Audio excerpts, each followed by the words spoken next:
You're listening to the English Express radio program.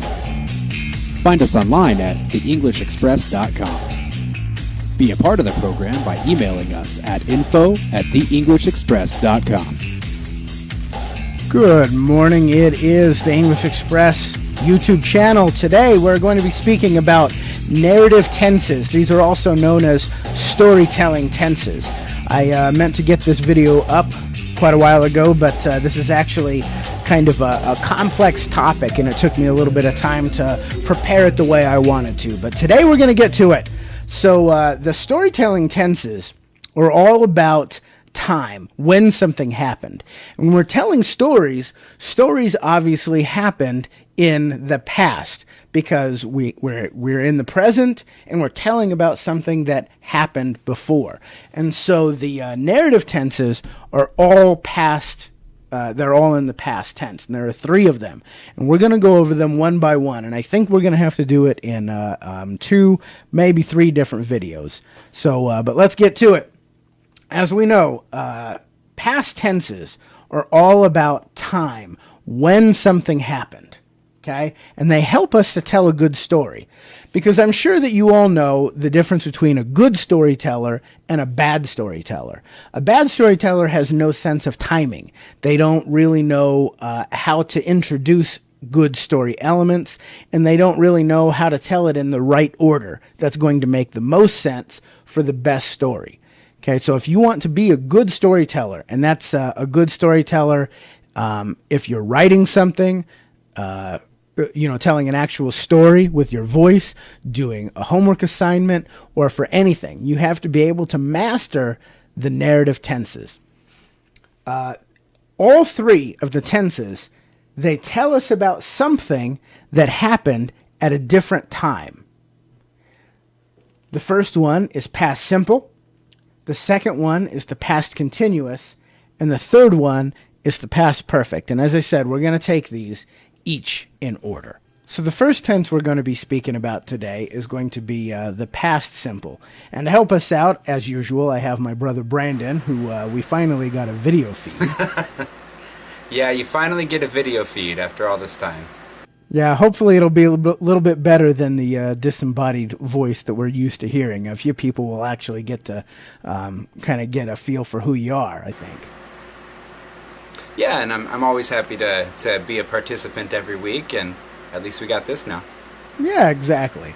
So Brandon has done quite a bit of writing in his time. He's taking a creative writing class, and I think that you're pretty good at the use of the English language. Oh, thank you. Yeah, I mean, I guess I have that benefit of being able to speak it my whole life. That helps out a lot, but writing it down is feels a lot different, and I think I'm still learning quite a bit of things while I'm working that through.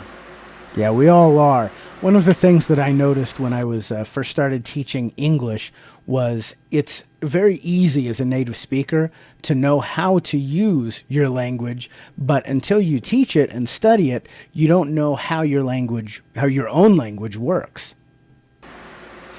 Yeah, there's a lot of times where someone will ask me, what is the right way to say something, and I'll intuitively know, oh, you say it this way, this word goes before that, this punctuation mark goes here. And you just, going through school in America and what they teach you, you just kind of learn those things. But, the more complicated nuances of it, yeah. So there's a lot of things you talk about, Cliff, that I'm not sure what the proper terms are or things like that. So I'm learning a lot just helping you. Well, that's why we do these kinds of videos.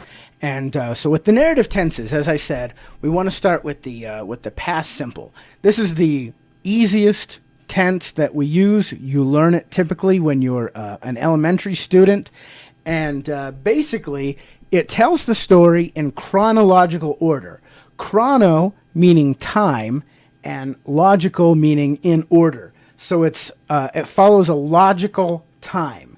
Like first this happened, then that happened, third, fourth, etc. Okay? So if I was going to tell something in chronological order, I would say I woke up, I got dressed, I went to work, and I had lunch. These things all happen in a logical order, and most importantly, nothing interrupted them, because each event, waking up it doesn't happen in a moment. It does take some time. It takes probably, I don't know, how long does it take you to wake up in the morning, Brandon?